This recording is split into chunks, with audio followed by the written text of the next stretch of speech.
Hello. Hello, everybody. This is Emma G, or Emma Guns, or Emma Guadalnavaria. Guns. Say your It's Emma Gunawardner, but it's such a mouthful that my nickname, it's Gunawardner. Gunawardner. But my nickname has been Guns for a long time, which I'm not mad at. No, I love it. I think it's quite sexy. Don't you? Just like, yeah, that. Oh, I just think I sound like a try-hard, but there we go. No, that's the voice in your head. It is the Shitty Committee. Yeah.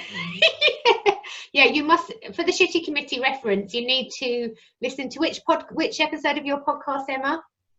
It was a podcast with psychotherapist Julia Samuel, and she talks about that negative monologue in your head that, and you know, the fact that you don't believe everything you think, and if your brain is telling you you're rubbish, it doesn't mean it's right. It just means that you need to work on that. Yeah, it just means your Shitty Committee is out in force. Yeah, totally. Yeah. So Emma, let me just tell you a bit about Emma. So Emma, well, we've known each other for quite a long time now, haven't we? Yeah. I think we met at the James years? Reed tan launch party. At the Sanderson? Yeah. Oh gosh, okay. No, that was 8 years ago.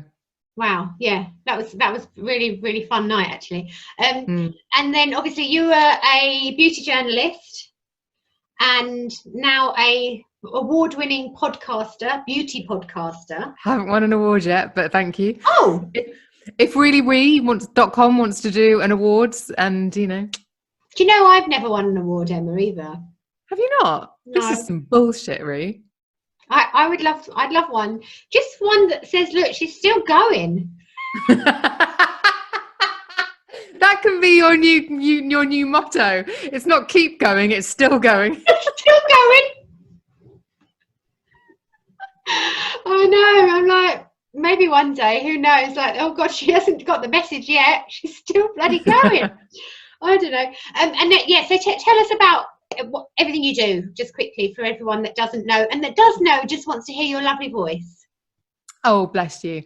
So yeah, I started a podcast 4 years ago and it's called The Emma Gunn Show. And yeah, the first one was with James Reed. It was just a way of really learning about people. And then as the show has grown, it's become this really nice place for inspiration, telling their stories, but also I've tried to create a very safe space for people to learn about the important stuff. And I believe skincare is important. So if I have a skincare expert come on and talk about retinol, I want that to be the best damn conversation you're going to hear about retinol, so that you can then go away, buy the best retinol for you and use it in the best way for you. But then we also have psychotherapists on, and I've just recorded with one of the lead psychiatrists at Harvard Medical School. So it's a real mix, but the idea is every single episode, there's going to be something you can take away from it. It's really positive and helpful. And Emma, I mean, you do it is like one of the leading UK podcasts now. Did you ever think you would get to that point when you first started it? Right, can we just be really honest about this? Because you and I are both quite similar. We wouldn't have done it if we didn't think that was possible. Right? Like, would you have started your blog if you didn't think it was possible to be where you were now? Yes, because I didn't even know. Because when I started my blog, blogs weren't a thing. Weirdly, because obviously the industry was quite new then, I didn't really understand what I was doing. So in all fairness, I didn't even imagine it would go anywhere, because I didn't know what that would look like. And I didn't understand what it was I was doing. Like, I didn't realize it was like what magazines do or newspapers do. Right. I hadn't thought about it. I was just like going blah, blah, blah, blah, and like not thinking. But the reason I asked you is because I think it was quite a daunting, because obviously for me, I did it in complete ignorance. I wasn't overthinking anything. It was just a little hobby. Whereas you launched the podcast in an already kind of loud social media environment, didn't you? What you mean, the beauty environment? Yes. And like, when you think there was a lot going on even like 4 years ago, and because one thing people ask me a lot is would it be worth it me starting a blog now? Are there too many blogs? And it's like, it's always worth starting, isn't it? Yeah, I think the thing with podcasting is for the first 18 months, I definitely had what's a podcast a lot. And it was only because I was listening to American podcasts that I thought about it. And so I started it because I knew as a journalist or as a writer, I knew I had something to say, and I knew that what I wanted to create had value, or I wanted to create something that had value. So I guess I just really hoped the audience would find me, if that makes sense. And it was loud, but I wasn't good at video and I wasn't a good writer. So it was kind of like, I better be all right at audio. You obviously prefer to do a lot of your recordings in person, don't you? Yeah. I know that when I recorded with you, I came to. Are you in the same flat now? No. Oh, have you moved? Can you see Beyonce? Oh, hey, Beyonce. The best revenge is your papers. Yeah, amazing. Right, so you've moved now. Yeah, because I came to you, didn't I, when we recorded your episode. Sorry. It's the dog, isn't it? What do you want? He's taken to sneezing instead of barking. It's his subtle way. He just goes. Is it dog manners? Yeah. Sneeze is more polite than a bark. So obviously, that's a bit different now, isn't it? Because you can't really see anyone at the minute in our current situation. How is that changing for you, and how are you tackling it? I'm going with it. I can do video calls. Like, I literally have no other choice. So internet connections willing, I'm just doing video calls. And so far, touch wood, the only wood I've got is a makeup brush, one of my props. Just we're all having to adapt. So yeah, I'm just going with it. I know it sounds really weird, but actually when I get off the phone, particularly if it is someone who I've never met before and they're an expert, I am much more drained. Oh my God. Yeah. I mean, that is a whole other thing. I'll never ever forget years ago when I think Courtney Cox was working with Pantene, and they set me up. Pantene set me up a phone interview with Courtney Cox, and it was a Sunday night. Oh wow. And I basically, I can feel my voice get juddering now because I was so nervous. I was literally like, I couldn't believe I was speaking to Courtney Cox, and literally I'm half crying in it because I was so excited. Because the thing is, I didn't know her, and I was talking to Monica, and the phone call thing is way more daunting if you can't make the eye contact and see the person, and I remember listening to it back, and I was definitely, luckily she didn't know me because I can tell that I'm nearly crying whereas she couldn't. There's something about that kind of like face-to-facing that's very reassuring, I think, and you get more human, don't you, there? Totally, and that's what we're all adapting to now, right? I mean, because we're all in our homes and we're all missing that a little bit. I'm doing well though. I'm talking to more people than I would normally. 100%. Please, how many hours do you reckon you've spent on these kind of voice calls? Well, sometimes in the last 2 weeks. Long. I mean, considering that I'm like literally insisting on that people have to drink wine with me, I'm quite drunk a lot of the time. Which is something. Should we tell them what time it is? Yeah, what time is it? So 4:17. I'll go downstairs, then I'll play some Guitar Hero that we've got out of the summer house. It's magical. It's literally. You can play Guitar Hero. Well, we bought it like 10 years ago. I met Michael in September 2009, and we basically just regressed.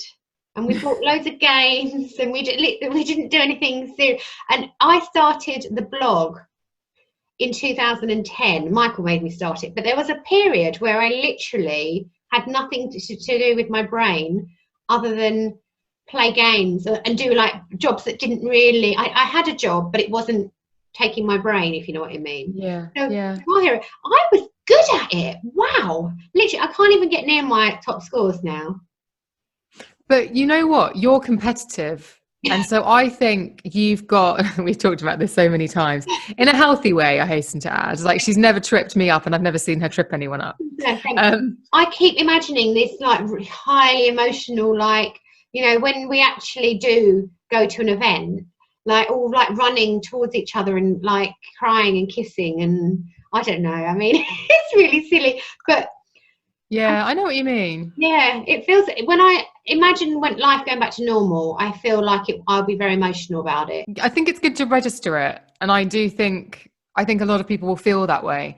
But I also think that it'll just be like, I think it'll be like riding a bike. I just think, well, people will be annoyed with each other on the tube again. And that's kind of beautiful in its own way. Like the fact that we can go through this and then it can almost be like it hadn't happened, maybe. I don't know.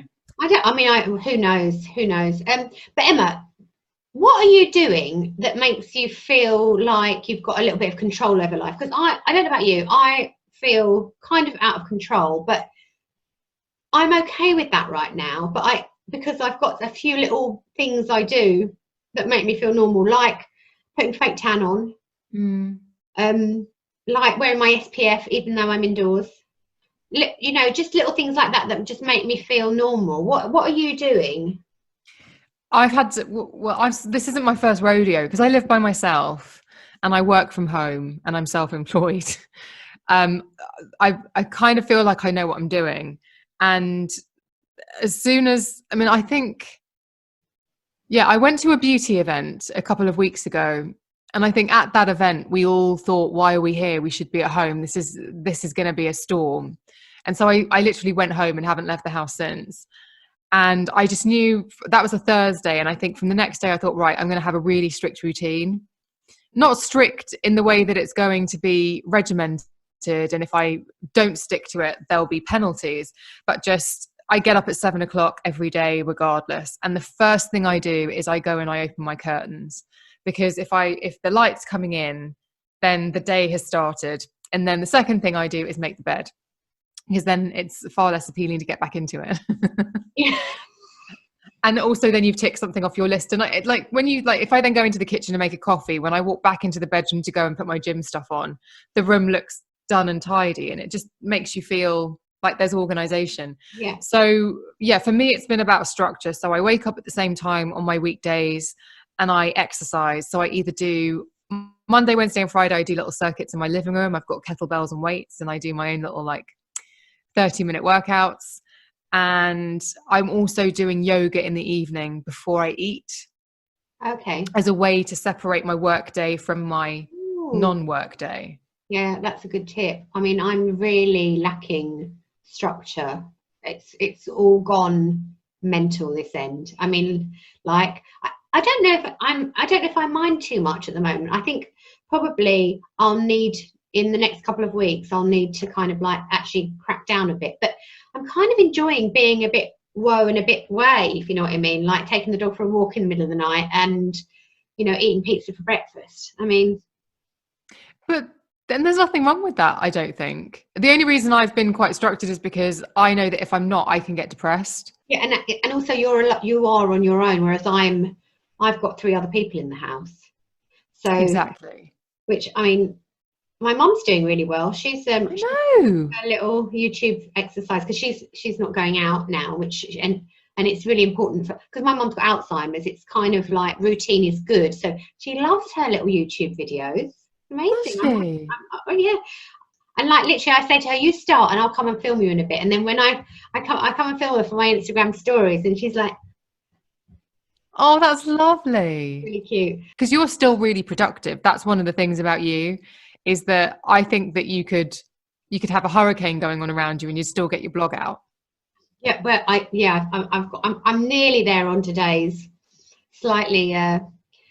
I'm losing it basically, but it's fine. I'm going to let myself. It's like, actually, we're all dealing with a lot of stuff here, like emotionally. Rather, it's not, you know, like we're not bloody on the front line trying to treat people, but we're still, you know, everybody's got a lot of things in their head that they need to work out, and I'm just working it out the best way I can, really. And I'm not. Do you know what? I've banned guilt. Oh, I like it. Yeah, I'm not feeling guilty about anything. If I go to bed at 2, and then I don't wake up till 10. So bloody what? It's like, this is the time when that can actually happen, you know? Yeah. You know, it's like, well, who cares? You know, it's feeling guilty about stuff you've done is I mean, I'm a real guilt person anyway, but I've learned over the years that it's the most unproductive emotion ever. It doesn't serve any purpose. But you know, it's like when you do tidying up, like, you know, if, like I've been doing a lot of that at the moment, like, I know, let's clean out that wardrobe. But I feel like when you make that decision, like the first quarter of it or the first third of it is chaos because you have to get everything out. Yes. And then as you begin to put it all back in, then you have a semblance of order. But the chaos part of it is just as important as the bit where it all looks really tidy. So if you're having like a bit of a chaos moment, who cares? Because you know what's coming, the organized bit and the... This is my chaos before the tidy. Exactly. Chaos before the tidy. The chaos, I mean, I've always been good at coining a phrase.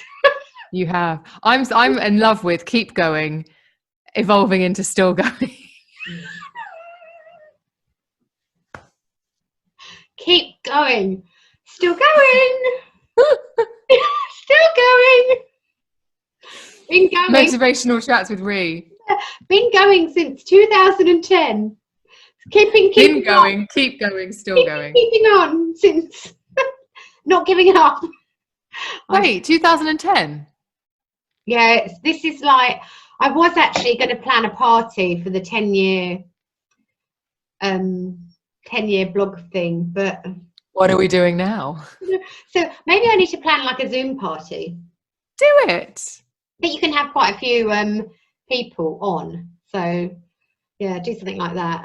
But 10 years of the blog, well, that's amazing. I know, but to be honest, when I was thinking about having a party, it did feel quite self-indulgent anyway, so I'm not massively disappointed to like skip that, you know what I mean, because I just felt like it was a bit like wanky. No, I know, but you remember my 40th where I did 40 days of 40 and I had a party? I missed the party. Because you went on the Arden trip. That was it. You sacked me off of Babington House, which I actually really understand. No, would you mind awfully if I didn't go, because at Arden. Sorry. No, a night at Babington House, I would have not gone to my own party to go and stay at Babington. But that was really out of my comfort zone because I'd never had a party and I thought it was a lot of fuss and nonsense and it's just me, who cares? And like, if I'm being really honest, I didn't love it. And afterwards I thought, oh, it wasn't exactly what I was expecting. And I don't have any urge to do it again, but I'm glad I did it because at least I can say I did something on my 40th. So I just urge you or encourage you to think about it in that way. Because if you get to 11 and you feel like I didn't actually acknowledge 10 and you're the first person to say, appreciate yourself, give yourself praise. That should be your, when you have your 10th birthday party, a decade of Ree. It's hashtag still going. Because I do always joke that I haven't evolved because I'm still the only one doing swatches of all the shades of everything, and I'm like, I just keep doing what I've always done, which is swatching everything, whereas people do more like beautiful content and whereas I'm just like, no, here they are. But I think that's what's really nice about you, because with your content, it's about what the reader can take away from it. Emma, thank you for joining me. It's been so much fun. It is such a nice little chat. You know what? It's just nice to have a little moment where you just chat. You're not worried about anything else going on. It's almost as if the world's normal. And we can pretend as well. I believe in that. That's the other thing. I meant to say that to you before in the thing. I believe in pretending things are okay, because sometimes you can believe your own lie. Yeah. You can turn your shitty committee into the opposite. Yeah. Yes. Exactly, you know, everything's okay. It's going to be okay. But yeah, thank you for joining me. I'm going to put Emma's info in the description box. So that's Instagram, podcast. What else, Emma? Website, if they want to join the Facebook group. All right, okay. Send me all your links, Emma. I will do. Yeah, cool. And I'm so happy. You've really lifted my spirits. So thank you for joining me. And I will see you all next time. Say bye to Emma. Bye. Bye. Bye. Bye. Bye. Bye.